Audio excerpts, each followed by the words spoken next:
Uma excelente noite a você.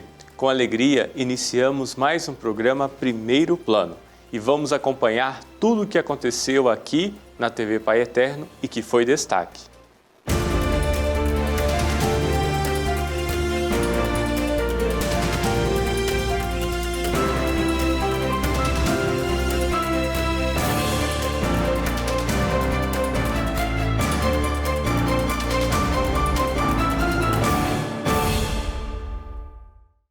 As doenças do coração ainda são uma das maiores causas de morte na população.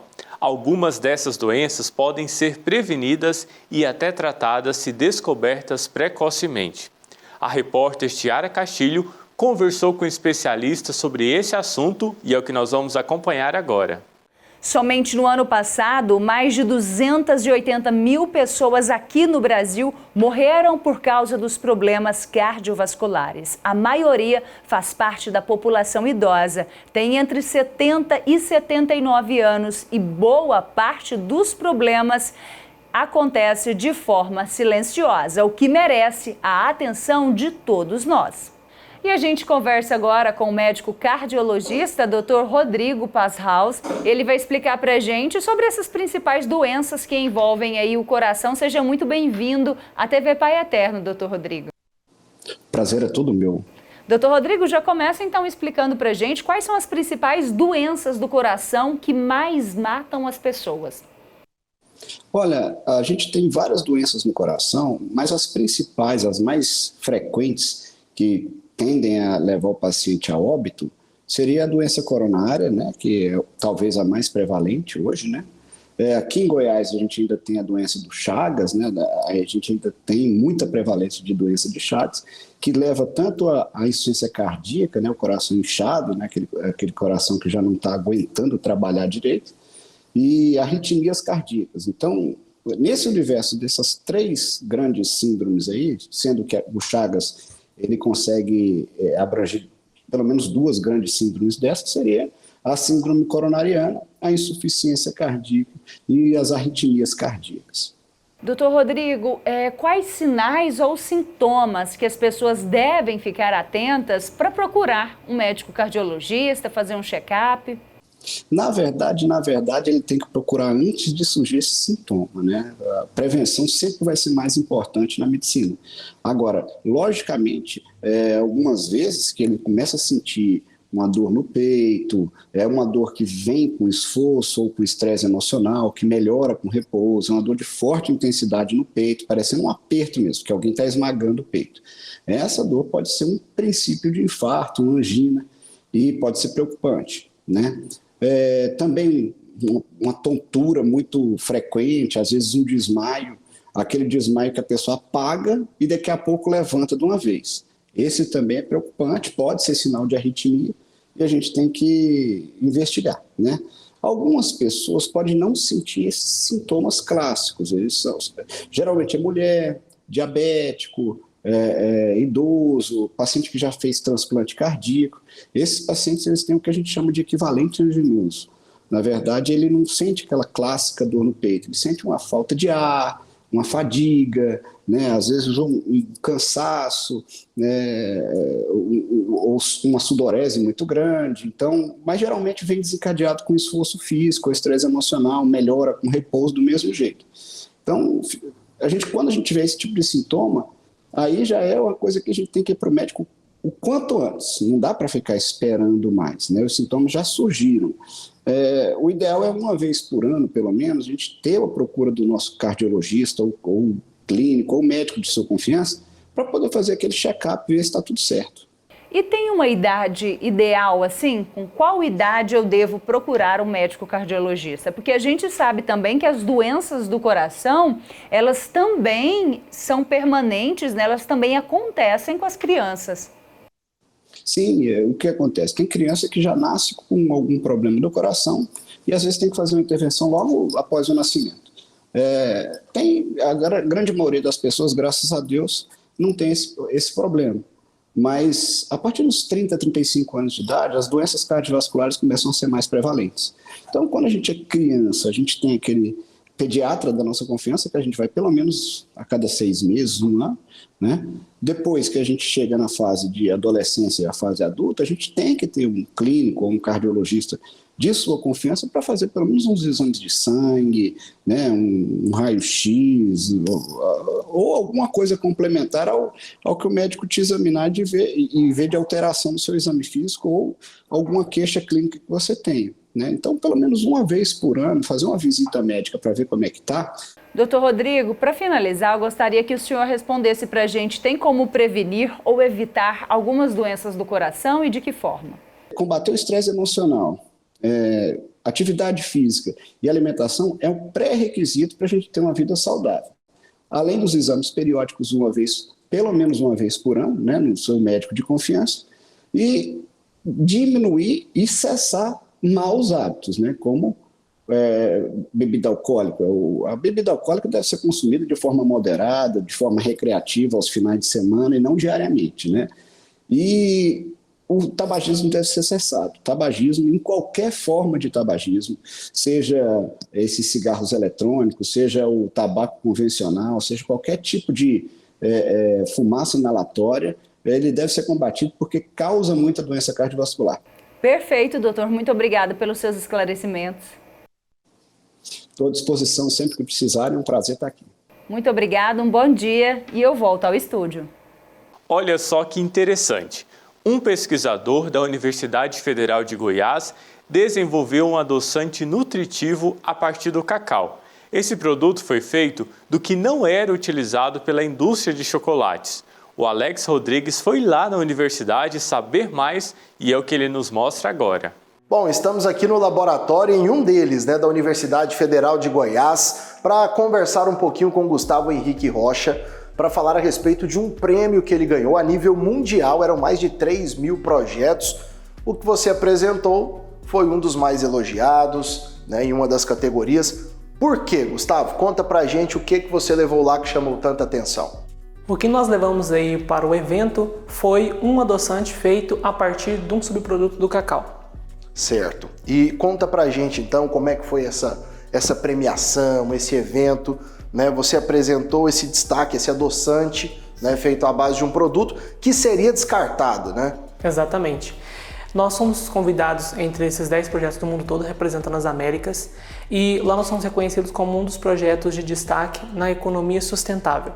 O nosso intuito é transformar um subproduto que geralmente é descartado na cadeia do cacau, no processamento para fazer o nosso tão amado chocolate. Os produtores eles precisam partir os frutos, pegar as amêndoas e prensá-las para remover o excesso de líquido.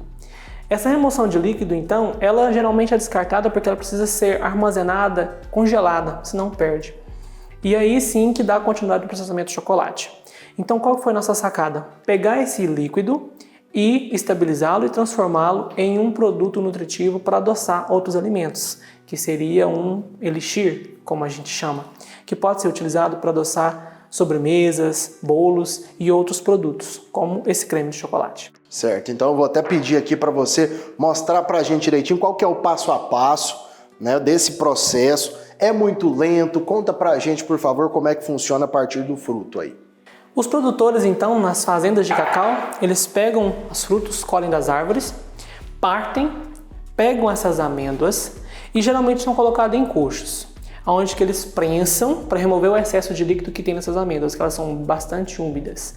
Tem que remover esse excesso porque, para fazer o nosso chocolate, as amêndoas precisam ser secas e fermentadas. Então, remove esse excesso de líquido, que daí o que eles chamam nas comunidades de mel de cacau. Que é bem docinho. Que é docinho. É um energético. Exatamente. E aí, então, depois que essas amêndoas são secas e fermentadas, que aí sim viram os nibs, que vai virar aí o nosso chocolate.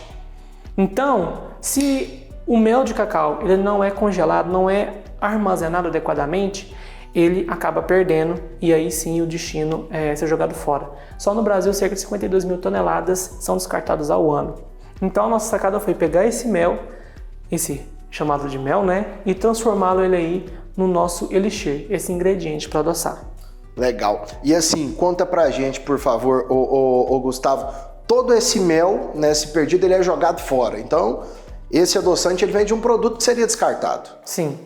ele vem desse caminho que os produtores têm essa grande dificuldade em armazenar tanta quantidade de mel que é gerado, além dessa questão dele ser um produto instável, se tiver na temperatura ambiente. Então, com essa oportunidade, a gente estabiliza ele junto com os produtores e adquire para produzir aí o adoçante, que seria uma forma mais segura de ser consumido. Conta uma curiosidade aqui pra gente, por que você chegou nesse projeto? Assim, sei que tem muito tempo já que você trabalha com cacau e com chocolate, né? Já tem 8 anos, não é isso? Mas por que você pensou em um adoçante?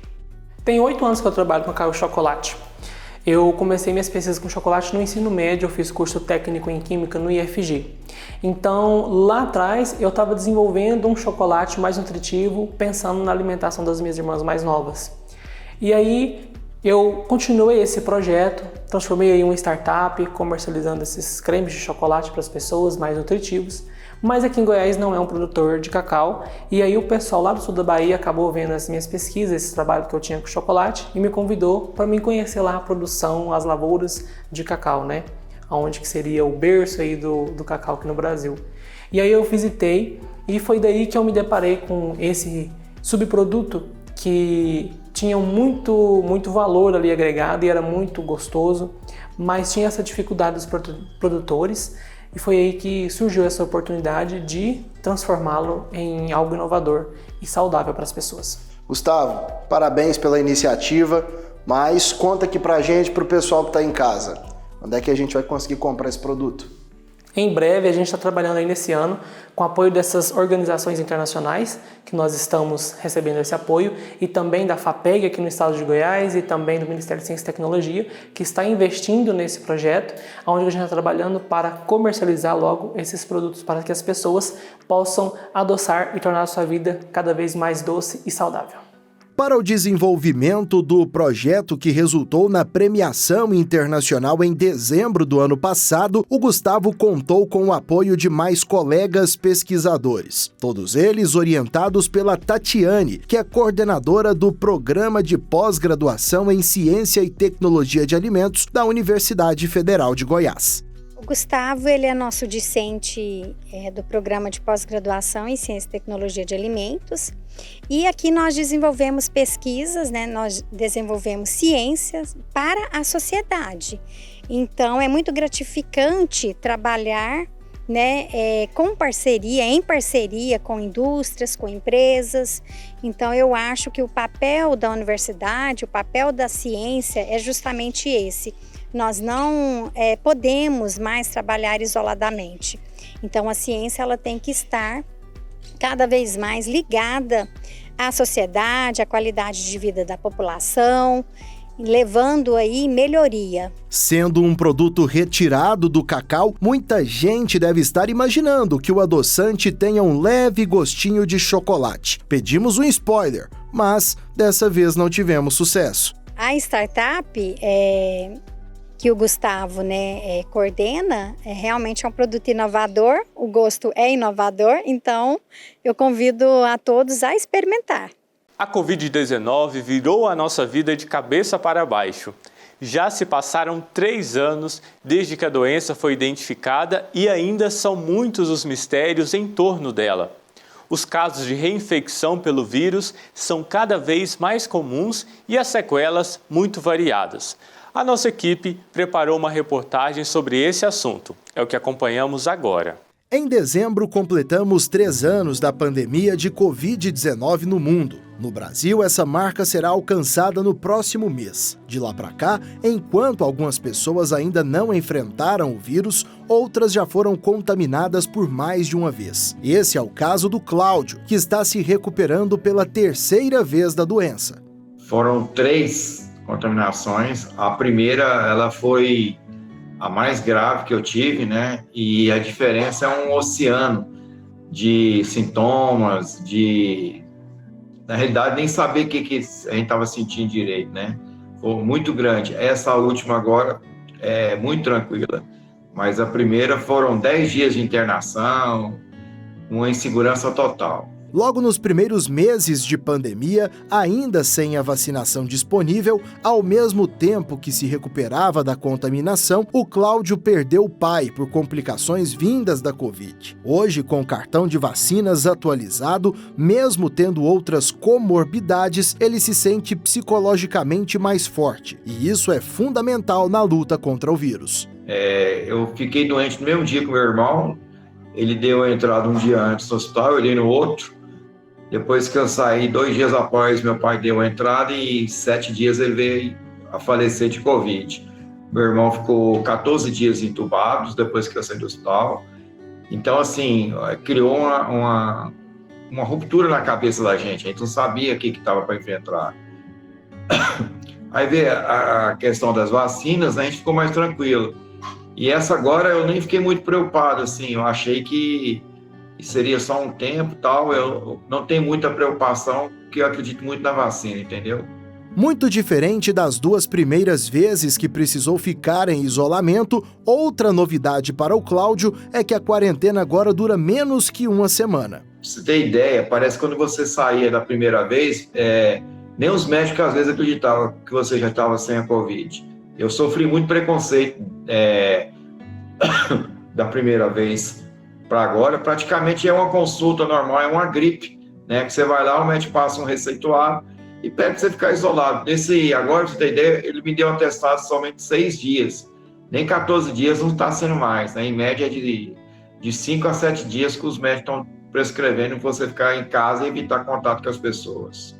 Nem sempre os contaminados pela Covid-19 são como o Cláudio, que a cada vez que enfrenta a doença tem passado por sintomas mais leves. Alguns pacientes sofrem mais. Tudo varia de acordo com o organismo. O que mudou ao longo desses quase 3 anos é que com as novas variantes, os sinais que apontam a chegada do vírus estão diferentes. Esses sintomas mudaram realmente à medida que as variantes foram surgindo, principalmente com a variante Ômicron, que é a que predomina hoje.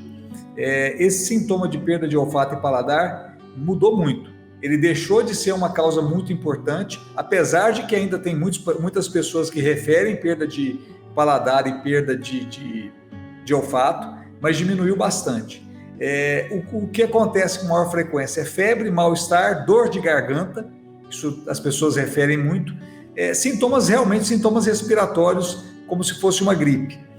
Confunde muito com gripe, confunde muito com rinite. Então as pessoas têm coriza, têm tosse, têm espirro, isso é uma coisa comum. Mas também tem alguns casos, algumas pessoas relatando quadro gastrointestinal. Pessoas com quadro diarreico intenso, você vai testar e é Covid. Com as explicações trazidas pelo Dr. Marcelo e com os relatos apresentados pelo Cláudio, que está passando por mais um período de isolamento, já que está contaminado pela Covid-19, fica bem claro que é necessário continuarmos tomando cuidados que já vínhamos tendo desde o início da pandemia, como, por exemplo, a utilização da máscara, que é recomendada em alguns lugares. A evolução dos estudos e as novas descobertas sobre a Covid foram fundamentais para que os períodos de isolamento se tornassem menores, já que hoje é possível ter uma noção maior sobre o potencial de transmissão de cada paciente. A certeza que a medicina já tem sobre o vírus é que ele não vai deixar de existir. Então nós teremos vacinas novas sim, e provavelmente isso vai ser uma rotina. Lógico que a gente não sabe ainda como é que vai ser o comportamento do vírus, quantas ondas nós teremos no ano, qual a necessidade de vacinar, se nós teremos que vacinar 1 vez no ano, 2 vezes no ano. Talvez a gente consiga uma vacina, que é o que eles chamam de vacina pangenética, que eu pegue uma fração do vírus, que seja uma fração que consiga dar proteção para todas as variantes. Se a gente conseguir isso, é muito melhor. Eu não vou precisar mudar a vacina todo ano. Uma vacina só vai ser capaz de proteger todos por um tempo maior. Então, essas pesquisas vêm sendo feitas e, se isso acontecer, nós teremos um sucesso maior aí para frente. O Primeiro Plano volta já e eu conto com a sua companhia. Até logo! Estamos de volta com o programa Primeiro Plano dessa semana. A paróquia São Sebastião, em Anápolis, Goiás, recebeu a visita da imagem peregrina do Divino Pai Eterno. A visita deu início ao primeiro dia da festa em louvor a São Sebastião. E quem levou a imagem foi o superior provincial dos missionários redentoristas em Goiás, o padre João Paulo Santos. É o que acompanhamos nesse momento. A imagem peregrina do Divino Pai Eterno foi carregada em um dos veículos do Corpo de Bombeiros por diversas ruas e avenidas na cidade de Anápolis, que fica a cerca de 80 quilômetros de Trindade, Goiás. A visita da imagem ao local foi durante a abertura da festa em louvor a São Sebastião. Vários devotos acompanharam o momento. Alguns fizeram questão de registrar uma foto ou um vídeo para recordar do instante de fé e devoção. O superior provincial dos redentoristas em Goiás, padre João Paulo Santos, foi quem conduziu a imagem peregrina do Pai Eterno. Ele conta que o santuário recebeu o convite para participar desse momento especial. No final do ano passado, recebi com alegria uma carta do Frei Nereu, que é o pároco da paróquia São Sebastião, pedindo que viéssemos os missionários redentoristas, trazendo a imagem peregrina do Divino Pai Eterno para ser o sinal de abertura desta novena que a paróquia está celebrando aqui. E com muita alegria, nós, missionários redentoristas, atendemos a este pedido. E aqui estamos, fazendo este gesto bonito, e nós também renovamos o nosso espírito, renovamos a nossa esperança quando nos colocamos a caminho com o Pai Eterno. Então, nós acolhemos com muito carinho este convite do Frei Nereu. Depois de percorrer algumas ruas da cidade, a imagem foi levada para a paróquia São Sebastião, onde aconteceu o primeiro dia da novena, com o tema Pai Nosso que estais nos céus, e também a missa em louvor ao santo. E este ano, o tema de cada um dos dias é uma expressão do Pai Nosso. Hoje é Pai Nosso que estais no céu. Por isso, nós temos a presença do Divino Pai Eterno e com o reitor lá da Santíssima Trindade, de Trindade e do Divino Pai Eterno. Estamos muito felizes com isto. São Sebastião é quem está providenciando junto a Deus este grande acontecimento. O local estava cheio de devotos que participaram da novena em louvor a São Sebastião, mas também pessoas que queriam um momento ao lado da imagem peregrina do Divino Pai Eterno, para rezar, agradecer e pedir as bênçãos. E a festa veio justamente para nos tornar uma comunidade mais unida na missão, no trabalho, na espiritualidade, e nos tornar também capazes de permanecermos firmes e fiéis a Deus o ano todo. É a primeira grande festa aqui na Diocese de Anápolis. Então estamos dando abertura com essa festa aqui na nossa paróquia para que o ano inteiro sejamos sal da terra e luz do mundo.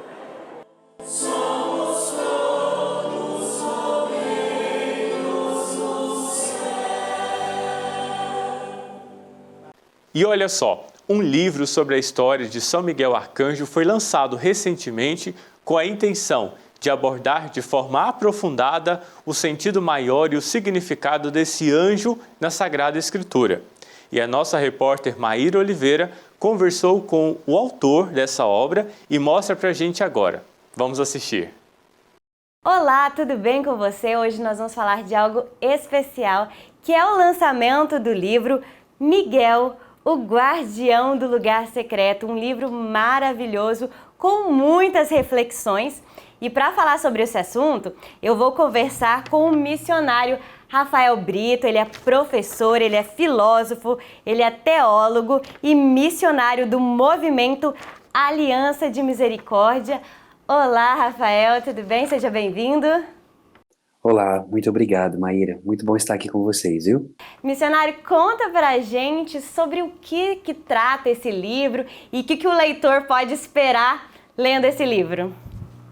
Esse livro, ele traz uma realidade daquilo que a doutrina da Igreja ensina a respeito do Arcanjo Miguel. Nós, ao longo do tempo, nós reduzimos São Miguel Arcanjo simplesmente aquele anjo que batalha, aquele anjo que resolve os nossos problemas.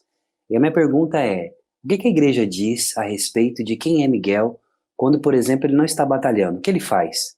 Então, dentro dessa reflexão, eu vou mergulhando dentro dos padres da igreja, da história, também da tradição bíblica cristã, e a gente descobre que Miguel, na verdade, é um adorador, é alguém que nos ama muito e que nos propõe o céu. Ele é aquele que nos conduz e nos prepara para o encontro com o Senhor também.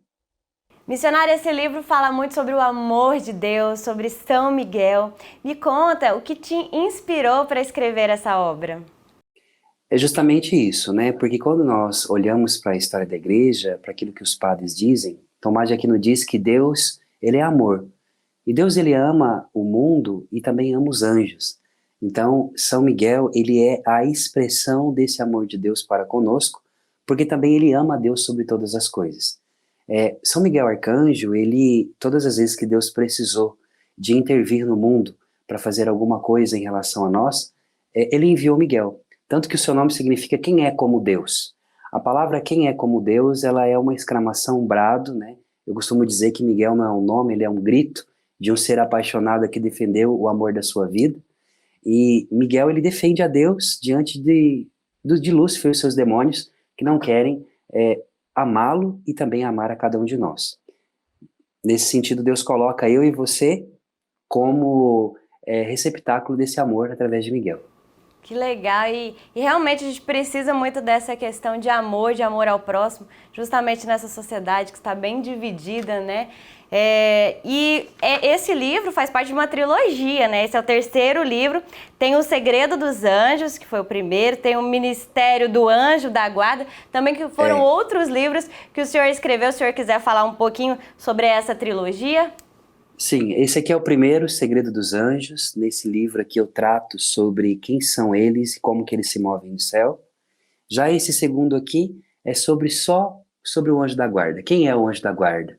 Como que eu posso me relacionar melhor com ele? E como que eu posso também ser amigo do meu anjo? E por fim, esse terceiro, que é para poder coroar a trilogia, Miguel, Guardião do Lugar Secreto. Olha, que bacana! Quero te agradecer muito, missionário, por falar sobre esse lançamento do livro Miguel, o Guardião do Lugar Secreto. Espero que seja um sucesso como os outros aí que o senhor lançou. Muito obrigado, viu? Que os anjos estejam com você e abençoe tua vida. Amém, muito obrigada. Então, foi isso. Nós falamos um pouco sobre o lançamento desse livro Miguel, o Guardião do Lugar Secreto, e eu volto com você. Para quem precisa de um lugar para ficar durante o tratamento médico em Hospital Público de Salvador, vai contar com a Casa de Acolhimento Nazaré. Este mês foi realizado a reabertura oficial do projeto com a presença do cardeal arcebispo de São Salvador da Bahia, Dom Sérgio da Rocha. A repórter Simone Oliveira traz para a gente agora detalhes sobre este lindo trabalho. A Casa de Acolhimento Nazaré fica na Ladeira de Nazaré, no bairro que leva o mesmo nome, na capital baiana. Para nós, bênção de Deus, um presente da Virgem Maria, para que a nossa ação social seja realmente efetiva no meio dos mais pobres, dos mais excluídos da nossa cidade e do nosso estado. Um projeto de amor ao próximo que foi fundado há quase 20 anos. A casa foi criada em 2004, 2005. Nós estamos entrando agora por conta de problemas financeiros, problemas de administração, e o pároco, o padre Nilberto, convidou para que fizéssemos essa ação com ele. Mas nós temos a responsabilidade total da administração da casa. Então, a casa está num bairro onde tem vários hospitais. E esses hospitais recebem pacientes até mesmo da cidade que precisam, por exemplo, chegam no final da tarde e tem um exame no outro dia logo cedo. E não tem como voltar para a cidade ou para os bairros mais distantes. Então a casa vai ser essa que vai acolher essas pessoas, os acompanhantes e até mesmo os pacientes, para que no outro dia eles possam fazer o exame ou o tratamento que necessita. O espaço possui 36 leitos com camas e beliches. Serão oferecidos aos assistidos materiais de higiene pessoal, roupas de cama e banho, além de 6 refeições diárias. A casa pertencia às obras sociais da paróquia Nossa Senhora de Nazaré. Agora é administrada pela Ação Social Arquidiocesana, a ASA. E a Casa de Nazaré vai ser exatamente esta casa de acolhimento para que os diversos da nossa cidade, os mais excluídos da nossa cidade, possam, indo à Casa de Nazaré, encontrando-se com a Virgem Maria, receber como presente o filho dela, que é Jesus. E nós vamos ver em cada pessoa que vai estar lá, seja homem, seja mulher, o Jesus Cristo vivo, que nos convida a viver sempre mais na busca da justiça, da paz, da construção da dignidade da pessoa humana. Não somente as pessoas daquele bairro, porque também temos outros hospitais que atendem pelo SUS na cidade, e nós entramos em contato com todos eles. E nós fazemos assim: o contato não é feito diretamente com o paciente ou com o acompanhante. O contato é feito com o hospital, e é o hospital que nos diz: olha, nós temos tantas pessoas para serem acolhidas. E então fazemos o cadastro e acolhemos as pessoas. Porque muitas vezes as pessoas não sabem da existência da casa. E a direção do hospital, sabendo, então ela facilita para que as pessoas tenham esse acolhimento. A expectativa da Casa de Acolhimento Nazaré é de criar também um ambiente de tranquilidade, de carinho e de integração, além da formação dos assistidos, com rodas de conversa, palestras e momentos de oração. Com um olhar de cuidado, o espaço recebe toda forma de ajuda. O trabalho voluntário é sempre bem-vindo. Na inauguração, nós conversamos com os paroquianos que estavam presentes e dizemos a eles: olha, nós vamos precisar sempre de vocês. Vocês são nosso apoio, vocês estão aqui. Mas outras pessoas também que quiserem poderão ajudar. Mudando de assunto, uma pesquisa realizada recentemente apontou que quase metade da população brasileira está preocupada com a saúde mental. Vamos ver os detalhes na reportagem de Maíra Oliveira. Nas ruas, o povo já diz que as pessoas estão cada vez mais estressadas. Eu acho que isso é um processo que está vindo desde o início da Covid, né, de 2020. Isso aí limitou muito as pessoas a saírem de casa. Isso não deixa de ser um fator predominante para que o estresse aumenta, né? As pessoas são falta de paciência, principalmente no trânsito. Pouca coisa, as pessoas já são motivo para pessoas brigar. Eu acho que as pessoas têm muito falta de amor. Estão mais estressadas, né? Essa bagunça desse pessoal de Brasília, tudo, né? É meio complicado. Com a correria do dia a dia e os afazeres, muita gente tem se atentado mais com os problemas relacionados à saúde mental. Estresse, ansiedade, depressão, tudo isso está pesando na balança. Segundo uma pesquisa internacional feita em 34 países, os transtornos mentais viraram uma das principais preocupações de saúde para 49% dos brasileiros. A psicóloga Ana Beatriz explica o motivo. Esse período pandêmico fez com que a gente percebesse a importância da nossa saúde mental, a importância que isso tem em qualquer ambiente que eu vivo. Então, hoje, com todas essas preocupações que nós vivemos no Brasil e no mundo também, né, que os problemas eles não param. Então, as pessoas conseguem perceber que a forma com que eu lido com esses problemas está muito ligada à minha saúde mental.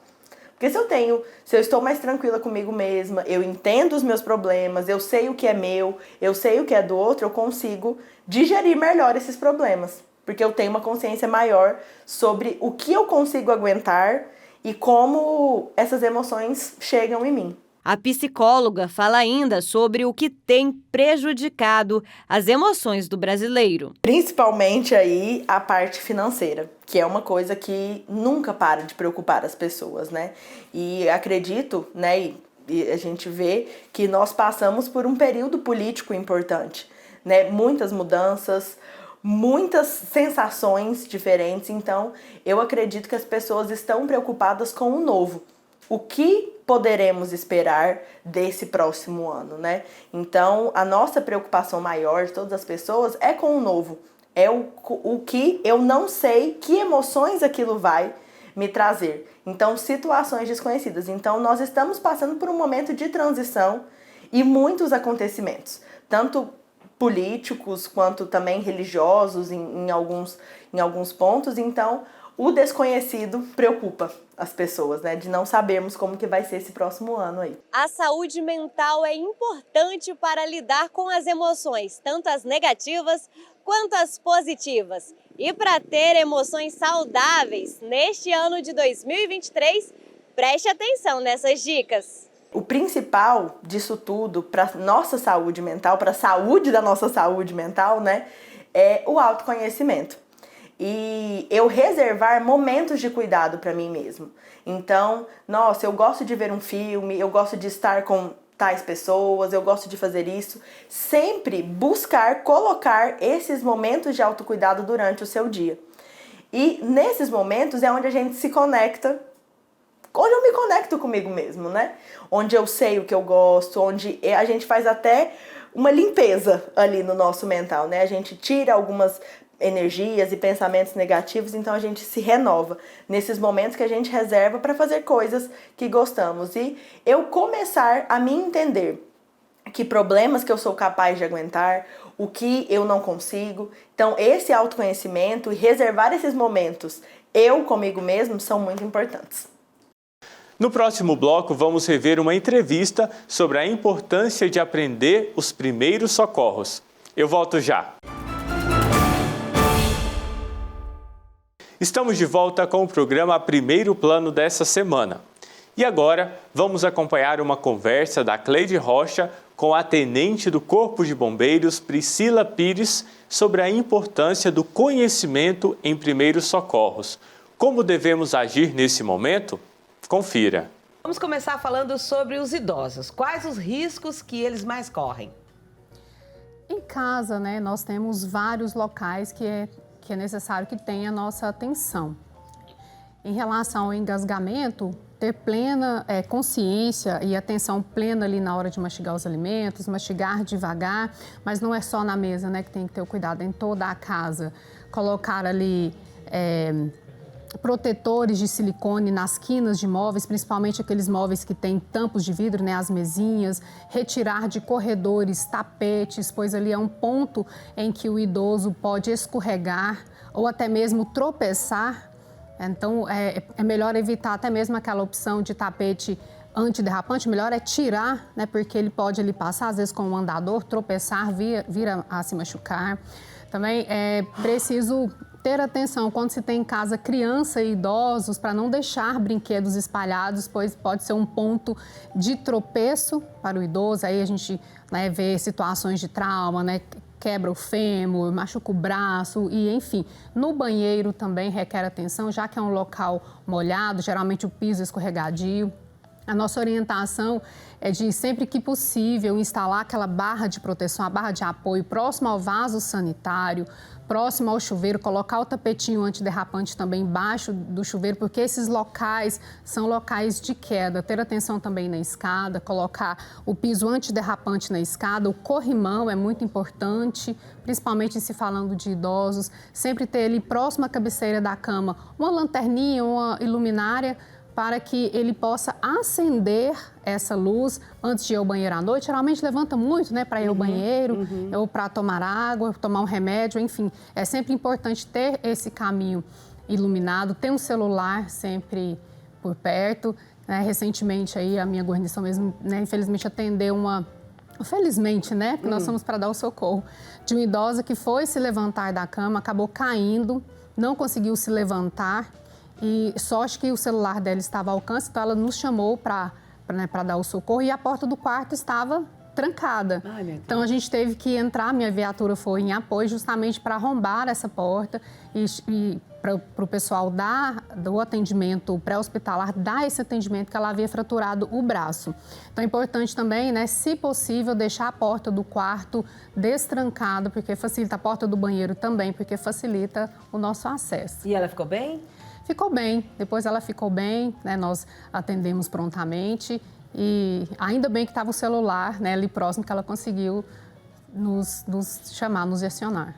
É interessante isso, né? A gente orientar as pessoas a ter sempre um número ali. Qual que é o número? 193. 193, que os idosos possam ligar, né? E essa senhora morava sozinha? Sozinha. Por isso que é importante fazer algumas adaptações na casa.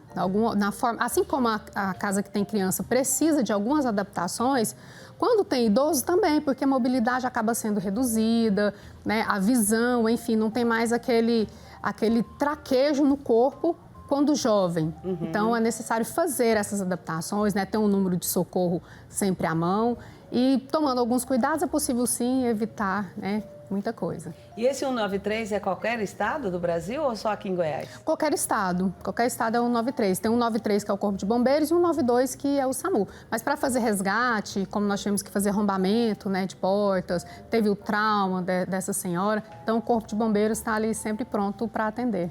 Então é isso aí, ó. Anota esse número, 193. Deixa aí bem pertinho do seu vovô, da sua vovó, porque caso você tenha que sair, caso eles tenham que ficar sozinhos, aí eles têm aí o celular e possa acionar esse número. Agora, quais os cuidados que devem ser tomados com o engasgo? Então, engasgamento é muito comum, né? Criança, adulto, idoso, ninguém está fora de perigo. Então, eu vou ensinar aqui algumas manobras importantes. Em primeiro lugar, sempre ter muita atenção na hora da alimentação, não comer muito rápido, prestar atenção no que está comendo. Mas, enfim, aconteceu o engasgamento total. O parcial é aquele que a pessoa fica tossindo e acaba conseguindo expelir o objeto. Mas teve aquele engasgo, a pessoa ficou entalada, né, que é o comum, a pessoa começa a ficar, roxear e perder o ar. Bom, o que é papel de quem não está engasgado? Tem duas formas. Tem a própria pessoa pode se desengasgar e uma pessoa que estiver acompanhando pode desengasgar. Vou mostrar aqui essa manobra, que é a manobra de Heimlich. Vou até ficar em pé, olha só. A pessoa está com aqueles sinais de engasgamento, geralmente a pessoa leva a mão aqui ou fica sem conseguir falar. Acontece muito em restaurante ou na mesa do jantar. Então, você vai posicionar aqui o seu pé assim, para você ficar com a base firme, porque você vai precisar fazer uma força. Coloque aqui a sua mão direita, ou a mão mais forte, nessa posição aqui, entre o umbigo e o processo tifoide, que a gente fala que é esse finalzinho do osso aqui, um pouco assim, acima da boca do estômago. Então, você vai posicionar aqui, vai vir com a outra mão para dar firmeza e vai fazer a manobra. Então, você vem em J, tá vendo? O formato em J para dentro, olha só, para dentro e para cima. Porque isso vai fazer com que o alimento seja expelido. Inclina um pouco, porque a gravidade vai ajudar. Então, vamos lá, movimento em J. 1, de novo, 2, 3. Mas você vai fazer várias vezes até que a pessoa consiga se desengasgar. Estou sozinha em casa, moro sozinha. Aí, como que eu vou fazer? A cadeira, você tem que procurar uma cadeira que seja firme, né, uma altura melhor, mais alta do estômago, para você simular esse movimento. Você vai simular o movimento. Porque é comum o idoso morar sozinho, né, o adulto, enfim. Então, você vai colocar mais ou menos a mesma região e vai fazer esse movimento aqui, ó. Como se esse encosto da cadeira estivesse fazendo esse papel da compressão. Não tenho cadeira, tá difícil na hora ali do aperto, porque a pessoa fica nervosa, né? Claro. Então, você pode simular sozinho esse movimento aqui. Inclina o corpo um pouco para frente, para a gravidade ajudar. E movimento em J, para dentro e para cima, com força para fazer o próprio desengasgo. E é importante também destacar que essas manobras, elas devem ser treinadas, simuladas todos os dias. Então, já que o pessoal aí que está assistindo já sabe mais ou menos como agir, é bom treinar em amigos, parentes, mas sem muita força. Sim, porque senão a pessoa vai acabar, talvez ali, vomitando e não vai ser muito legal. Mas é bom fazer essa simulação para que quando acontecer a pessoa saiba agir. Agora, uma coisa também que a gente vê muito é que as pessoas falam assim, mesmo nas matérias de TV, principalmente esses programas policiais, e a polícia demorou a chegar, a polícia chegou 15 minutos depois, a polícia não teve tempo de controlar, os bombeiros não tiveram tempo, mas não é assim. Existe, porque eu já presenciei, me desculpem eu falar assim, mas eu já presenciei gente no trânsito que a sirene está atrás e ele está lá no sinal esperando abrir. Menina, eu já xinguei. Sai daí, isso é burrice, não aprendeu isso? Quando a gente vai fazer autoescola, a gente aprende isso. Abre e deixa a ambulância passar. E tem muita gente que fica parado. O fato é que o trânsito está cada vez mais complicado de deslocar, é muito difícil, horário de pico para atravessar Goiânia, às vezes é difícil atravessar uma avenida movimentada, por mais que se posicionem viaturas e batalhões em pontos estratégicos, há sim essa dificuldade. Então a gente realmente reforça o pedido ao sinal de sirene, dê seta para a direita ou para a esquerda ali no local que fica mais fácil, abre essa passagem porque o socorro chega mais rápido e ali realmente a gente luta contra o tempo, é uma corrida contra o tempo. Os segundos para a gente importa porque uma pessoa que estiver, por exemplo, com engasgamento total e em caso o pessoal não estiver conseguindo desengasgar, questão de minutos, a gente salva a vida da pessoa. Isso é muito importante. Então, gente, vamos ter mais consciência no trânsito. Ouviu um barulho de sirene, cada um para o seu lado. É para a direita ou para a esquerda, cada um faz o seu papel, porque pode ser uma pessoa da sua família, não é? Exatamente. Bom, sobre queimaduras, o que devemos fazer? Então, queimaduras. O Passa de número dente. Expressivo. Bom, essa aí foi uma boa colocação. Olha só, queimadura. Aconteceu, o melhor é a gente sempre focar na prevenção. A gente sempre fala, depois eu posso até dar umas dicas aqui de prevenção. Mas aconteceu o pior, e agora o que fazer? Bom, você vai analisar.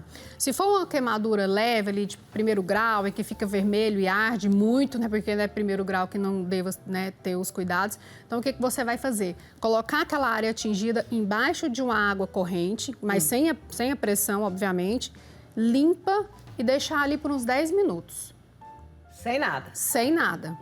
E depois você pode usar uma gaze, até trouxe a gaze aqui, ou um pano limpo e seco para cobrir essa área atingida até que você chegue ao hospital. Então, uma queimadura mais simples. Então, é água, aí você protege aqui com um pano limpo e seco e vai ao hospital, que lá eles vão ter o protocolo de atendimento. Certo. Foi uma coisa mais grave, uma frigideira com óleo, caiu no meu braço, caiu, enfim, numa criança, teve aquela bolha, um pouco mais... biscoito frito de polvilho. Biscoito frito. Mulher de Deus, já aconteceu comigo do biscoito frito, foi no meu rosto. Comigo também, quando eu era criança, minha avó fritando biscoito e eu estava na cozinha, por isso que a gente sempre fala... Criança não pode ficar na cozinha, mesmo no dia de biscoito frito. Biscoito frito. Ai, que delícia. Eu tive uma falhinha na sobrancelha que eu custei corrigi-la por conta desse biscoito, da gordura. Então, óleo quente, deu a bolha, da mesma forma, água ou um balde, e aí molha a gaze numa água limpa, fresca, e coloca aqui, porque ajuda a aliviar a dor e vai hidratando o local. Até chegar ao hospital, ou se for necessário, acione o Corpo de Bombeiros pelo número 193, sempre vou reforçar esse número aqui. Foi uma queimadura mais grave, você vai tirar a roupa ali e ver que grudou na pele, porque gruda mesmo. Então, eu não vou puxar essa veste, vou deixar porque acaba aumentando o tamanho da lesão, infeccionando. Então, grudou, vai tirar ali, observação sempre. Por isso que é preciso manter a calma. Grudou, opa, não, então eu não vou tirar. Só vou refrescar com água. Coloca um pouco de água ali, água fria para refrescar e hospital rapidamente. E pedir pro Pai Eterno aguentar a dor, Porque... pedir ajuda para Deus, fé, que dá certo. Com fé em Deus sempre dá certo. Agora, as quedas no chão são mais perigosas para os idosos, como você falou aí no começo. Agora, o que a gente deve fazer quando esse idoso cai? Então, queda, a gente sempre foca na prevenção. Então, retirar todas aquelas coisas, os tapetes, os brinquedos, né, colocar a iluminação, enfim. Mas caiu, machucou, teve um corte. A minha guarnição atendeu uma ocorrência em que o idoso caiu e cortou aqui o supercílio. Então, começa a sair muito sangue.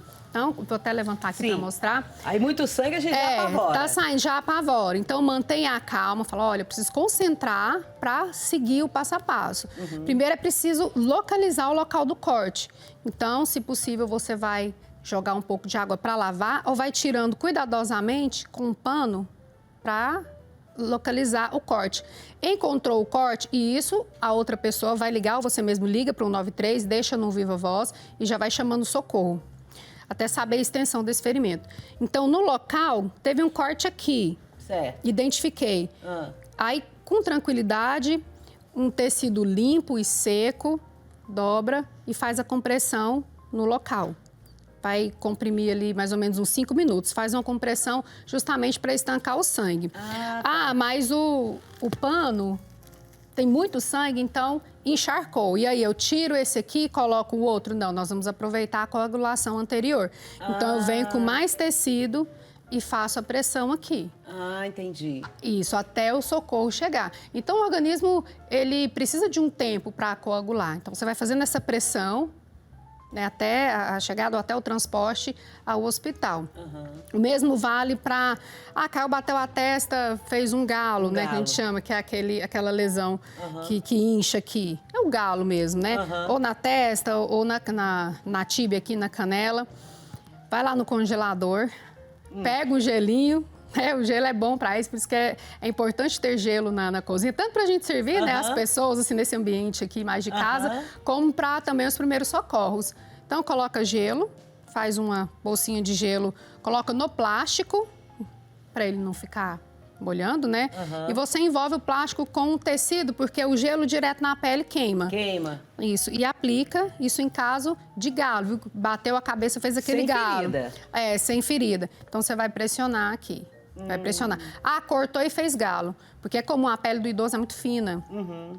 Aí eu vou estancar o sangue primeiro. Fazer aqui. Estancou o sangue, melhorou, parou de sangrar. Aí eu venho com o gelo.